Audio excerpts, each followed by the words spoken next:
So guys, before we get started, don't forget we do have that amazing discount code thanks to Tier 0 Games going on right now. And all you have to do is put in ZWGames5 to get 5% discount on your total order at tier0games.com. The links will be in the description below. What's up YouTube, Dar here from Zev War Games, bringing you a deck that I've been looking to build for ages. So I looked to build it before lockdown, picked out a couple of cards and I was missing the Andals and I was like, oh, okay, I'll wait. And then eventually went, you know what, screw it, I'm just going to buy them online anyway. So I put together pure Gladiator Beast. Now this deck is incredibly fun, very, very powerful going second. And what I've tried to do with this build specifically is balance the ability to go first and second, because when you're going second, if I want to focus on that, I'll put Dark Rulers in the main, because being able to have to deal with like the boards that Adamancers and Eldritch are putting out, you need to be able to be maining those outs if that is what is going to consistently be your opponent. With that said and done, please smash the like button, hit the notification bell and subscribe, and I will take you through today's profile of pure Gladiator Beast. Now, Gladiator Beasts are insane, so cool. The one issue that I've currently got with my build, which you guys can help me out with, is the ratios in the extra deck, and I'll explain why my ratios are the way they are when we get to them. So we start off with triple Rescue Rabbit. You're playing Andal. Andal is your most important Glad Beast monster. The irony that a vanilla monster is your most important card in 2020. But Rescue Rabbit gets you to it, and that then allows you to pretty much, if played correctly, go full combo. We've then got triple Andal. So like I said, this is your most important card. I think it's only technically had 2 worldwide prints and 3 prints in total, because I think one of them was an OTS exclusive reprint in like a Portuguese OTS pack. Other than that, it came out in PTDN and the special edition of the GX reprints, the LGXTs I think it is. And then played triple Test Tiger, less so for his effect, more so for the fact that it's just a free special summon. So worst case scenario, you normal summon a Glad Beast, you special summon him, special summon a Test Tiger, you can go into Panther. You can risk using Test Tiger's effect, but even then, using Test Tiger's effect is only good if you either have a card in hand or graveyard to extend your plays further. So arguably you could put Test Tiger to 2 or cut him completely. There is a World Chalice kind of version of the deck. I chose to go more pure. It's better at going second in the pure version, and the balance between first and second is better, whereas the World Chalice is more about, okay, I can set up 8 negates if I open up correctly. If I don't, I'm in trouble. We then got double Augustus. This is the second most important Glad Beast, because if he was a lower level, broken. But the idea is that when he special summons, you special summon a Glad from hand. Ideally you want to go with a Torix, and then a Torix will then send another level higher, and then that goes into your best fusion monster of Beast Tamer as well.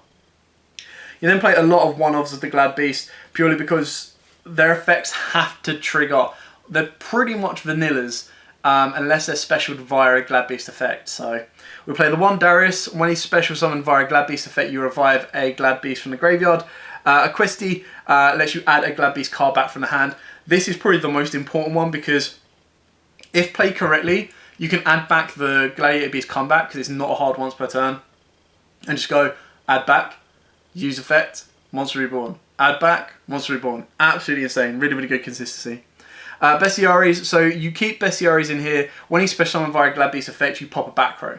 But he's kept in here mainly for hard summoning your Geyserus from the extra deck, because in Geyserus just pops 2 cards, and you loop Geyserus popping up to like 6, 7, 8, 9 cards. It's crazy. The Atorix, sometimes I kind of want to put Atorix to 2, because you kind of need her in hand, because she's the combo that goes off with Augustus in order to make your Tamer. But then I'm like, she's a Beast Warrior. If I really wanted her, I'd play Tenki, because then Tenki can search me out my Andal as well. So 1 is more than enough for her. The one Vesparius. This one is just another level, like a higher level, because Tamer requires 2 level 5 or higher Beast Warriors. Glad Beast. So Vespiaris is probably the next best one. Plus, he also has that effect that at the start of the damage step you can special summon them if a Glad Beast monster battles. And then that just boosts all of your Glad Beasts by a nice 500 as well. And then helps extend your plays from there. He is also a Sea Serpent and a Water. And he's also used to hard cast your big Glad Beast boss monster as well from the extra deck. We've then got the one Codebreaker 0 Day. This card is awesome. This combo with this deck is awesome. I'll try and show you it at the end to show you exactly what you need. But the idea is you can pretty much go with Codebreaker 0 Day, use the Codebreakers in the extra deck, clear off back row, and then link into an Access Code Talker. And Access is a boss in this deck. We've then got the Triple Spirit Vishuda. Now, the one thing that's missing in my extra deck is the Shaman Monk that you turn Vishuda into. And I'll explain the reason why I've not put that in my extra deck when we get to it as well. But Vishuda is just a free summon. And then if he's in your graveyard, if you control a non-effect monster, so like your Andal, you banish him and bounce. So again, very, very good for going second because his special summon is a threat to an opponent. His graveyard is a threat to an opponent. And it's just two ways that your opponent's going to have to go, right, I need to deal with this card, otherwise I'm going to lose one of my negates. And Vishuda's very, very good at doing that. Then onto the spells, we've got Triple Unexpected Die. This with Rabbit is full combo. This with any kind of form of double extension is full combo. So you bring out your Andal. Already spoke about how important Andal is, which is why you need to play Unexpected Die at 3. Triple Call by the Grave. The worst thing about this deck is Test Panther in the extra deck is so versatile and so important to the deck that if it gets ashed or hand trapped, you're in serious trouble. The exact same thing with your Rescue Rabbit as well. So you have to Call by the Grave. It's very, very important in this deck. There is another card that I play that is more important for Test Tiger because Imperm is a card. Imperm can't really deal with Rescue Rabbit in a sense, and it's very, very rare that your Imperm is going to, if your opponent knows what you're playing, it's very rare that they're going to Imperm anything apart from a Test Panther, sorry. We've then got Triple Gladiator Beast Comeback. So this is the soft once per turn Gladiator Beast Comeback that is basically a monster reborn for any Glad Beast monster, and then that monster cannot be destroyed by battle this turn. So it's like, okay, I'm just going to loop this. Not only am I going to search this off of my Panther, I'm also going to loop it as well. Crazy card, would have been nice to see in a foil. Triple Glad Beast Proving Ground. So 9 out of 10 you'll search out your Andal, but if you already have your Andal, you search out your Toix, purely because it's a level 4 or lower Glad Beast, and it just allows you to kind of set up. They're the only two cards or only two Glad Beasts that you really want to see in your hand, unless you've got a graveyard set up that Augustus can special summon from the hand to then revive from the graveyard or add back from the graveyard. And even then, because it's not a level 5 or higher, it kind of stunts your extra deck fusion plays as well. I then got a Double Rejection. I'm not sure how I feel about this. I think the biggest issue with this card, or the best thing about this card, is your opponent cannot target Glad Beast monsters you control with card effects. So it can protect the Glad Beast against Imperm. But then Imperm will only really hit Augustus, and then even then, it would have been so much better if it said, like, your opponent cannot target your Test Panther or your Test cards and your Glad Beast monsters. That's what this card should have said.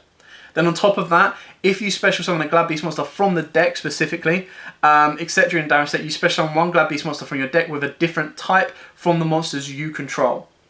Again, good for extension, but then it was like, it should have said, this is treated as being summoned via a Glad Beast monsters effect. Because it's like, okay, cool. I can then extend further. I can actually play the Glad Beast. So it's an okay card for extensions in that sense that, like, this and Unexpected Die gets you to go into combo. Very, very good and very, very, like, powerful in that sense. But then there's a couple of other elements that really makes it weak and not so good.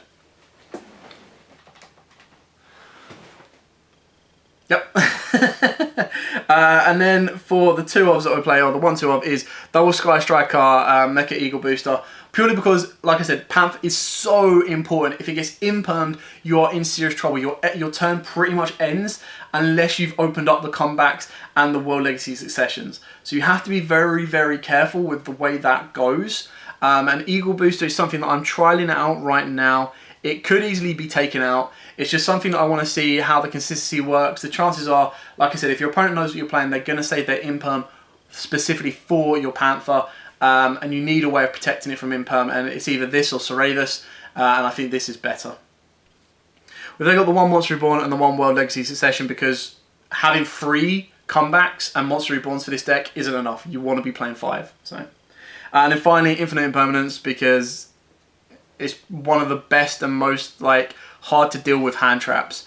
You can go with Nibiru if you want to, but I just feel that there's more versatility with Imperm, and Nibiru could actually be dead against quite a few decks if they learn. Most good players are playing around Nibiru as well, so you've got to be very, very careful.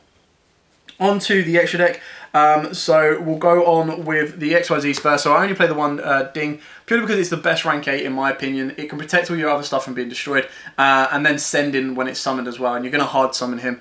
You can play Titanic Galaxy, Hope Harbinger as well, just to kind of give you a bit more of a defensive play for spells and traps, which is one thing that the extra deck does lack, is it can produce a lot of monster effect negation, but not so much spell and traps. So again, if you shift your focus to go in second, that's where you'll be like, okay, I don't mind about stopping spells and traps, because I'm going to do that with Lightning Storms, I'm going to do that with MSTs, Cosmic Cyclones and Twin Twisters, and then my deck is going to be free to pretty much OTK my opponent. Or you're going to go, right, I want the balance of the deck, or I want my deck to be defensive, so I want to put in my Hope Harbinger, I want to be able to put on my defensive neg 8 board as well. We've then got the one Glad Beast SDRE. Now, the reason we put this in here is because there are a couple of times where it could easily be coming out, but there are a couple of times where you're like, damn, I really, really need to get 2 level 5s so that I can go into my Tamer, and my Tamer can then set up and extend my board even further, going into my Geysers or my Negator, just to kind of finish the game off. So this could be the Shaman Monk if you want it to, and the Shaman Monk actually contributes towards Access Code Talker's effect towards the end of the duel as well, or towards the end of the battle phase, where you just go banish, pop, and it gives you 1 more pop. So by sacrificing the Geysers, you go into your Access Code Talker. So it really depends on which kind of angle you want to go with. Then got the one Heraclinos. In this version, it's very, very rare that you're opening up with so many cards in hand that Heraclinos is the next best thing to go for.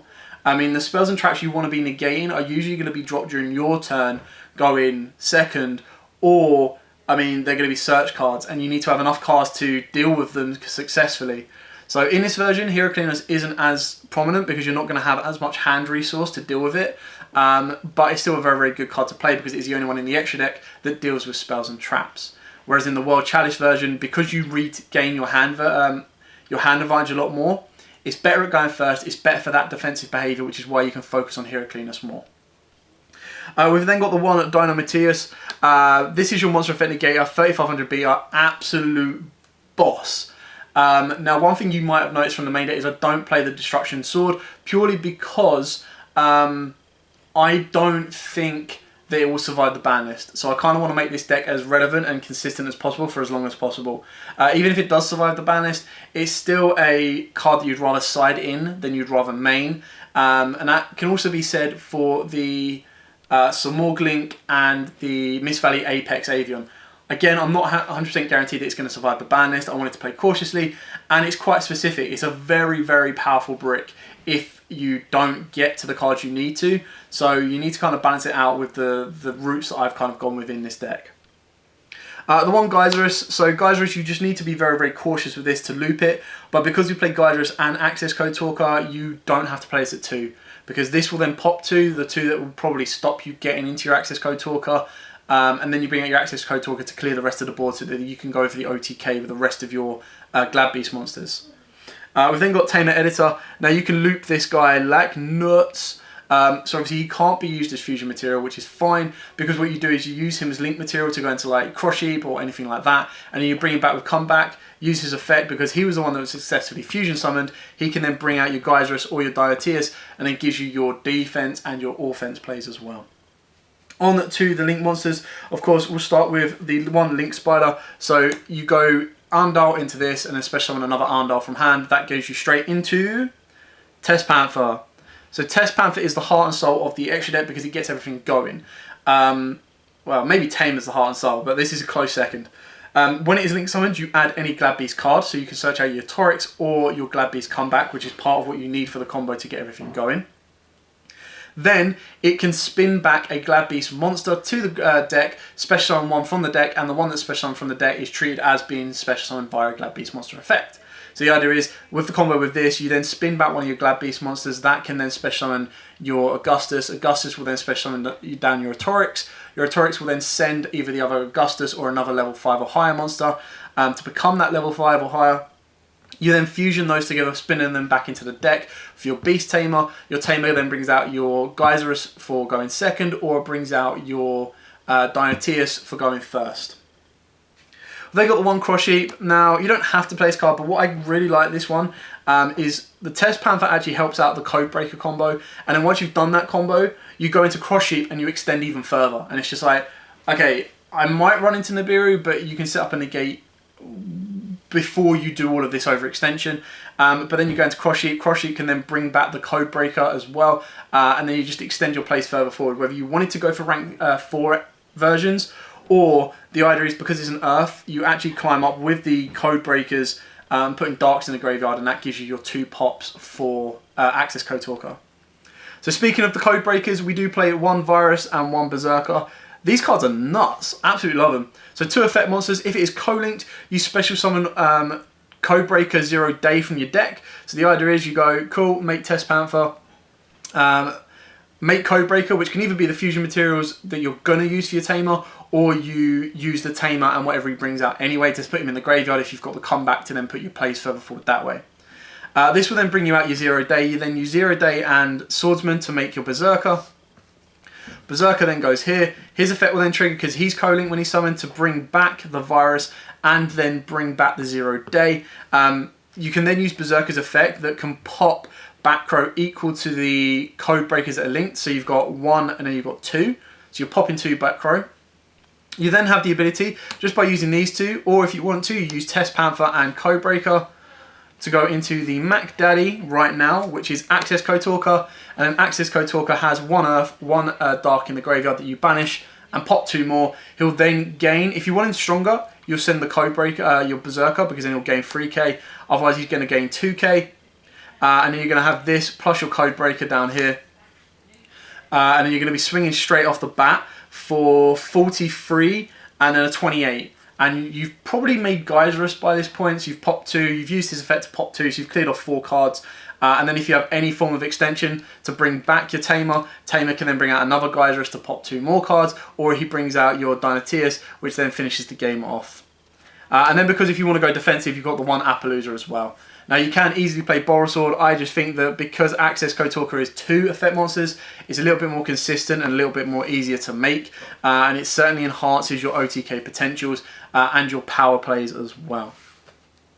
So that is it for the profile. I mean, I kind of briefed over the combo for getting into most stuff, but let's go, for example, I'm going to speed this one forward, but let's say at base minimum, you've got your Glad Beast Andal and you've got your Test Tiger. You're going to link these 2 into your Panther. Panther will then search you out one of your Reborn cards. So this is base minimum. If you've got any of these cards in your hand, you're good to go. If you have the Reborn, you've got your Autorix. If you have the Autorix, you go for the Reborn. Reborn then brings back your Andal. Test Panther can then spin back your Andal into the deck and go for your Augustus. Now, obviously, you would need another Glad Beast in hand, so any one. If you want to go for the best one, you'd go for your fusion plays, but we're just going to go with, I don't know, even this is great because you add back the comeback. Either way, let's say this is just any vanilla kind of Glad Beast monster. Zoom out a little bit more there. And then what you do is you link both of these together, and this is where your Codebreaker combo comes in, because then you go into your Swordsman. Swordsman effect will then go off to summon out your 0 Day. You then use 0 Day and Swordsman to bring out your Berserker. Now, if you're going second, you've got more consistency to make this. If you go first, then you can still make it to get for your Appaloosa plays. Codebreaker will then go off to bring back Virus Swordsman because it's pointing that way, and Test Panther is pointing there. From here, it's then entirely up to you on what you want to play for. So if you've got extensions to go into fusions, you go Cross Sheep. If you're going defensive, you can make a 2 negate Appaloosa. If you're going offensive, you can use those 2 and go into your Access Code. Access Code can then banish 2 to pop 2. This one could have then popped 2 back row as well. And then he's going to go, cool, this is gain 2k, so I'm going to swing for 43. I'm going to swing for 28. And this is going to swing for 18. So this one, what you've got to keep in mind is all link monsters pointing to this card lose a K. So if no link monsters are pointing to that card, they lose nothing. Now that's just a brief example. If you want to see more of this deck and you want to see more test stands, if this video gets 50 likes to show your appreciation and to show that you want to see test stands, I'll be more than happy to do that for you and kind of show you what this deck can do at maximum potential. But for now, thank you so much for watching. Hope you enjoyed it. Please smash the like button, hit the notification bell, subscribe. Check out our brand new podcast episode. It is our biggest one yet. We have very special guests on there talking about the ban list discussion. The day this video is scheduled to come out is the 1st of June. So hopefully there's been a ban list or we have a bit more understanding of what is going on from there. For now, thanks for watching. Like, comment, subscribe, share. And as always, guys, happy dueling.